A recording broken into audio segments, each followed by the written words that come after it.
everyone, Miss Chelsea here from the Grandview Heights Public Library to share a rhyme with you with some rhythm sticks. So if you don't have any rhythm sticks at home, that's totally fine. You can use a couple of chopsticks or a couple of straws, just anything that you can tap together.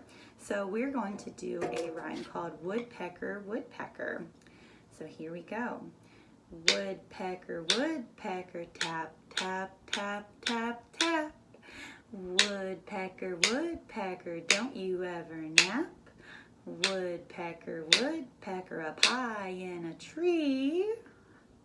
Woodpecker, woodpecker, I can tap too. See? Tap, tap, tap, tap, tap. Woodpecker, woodpecker, click, click, click, click, click.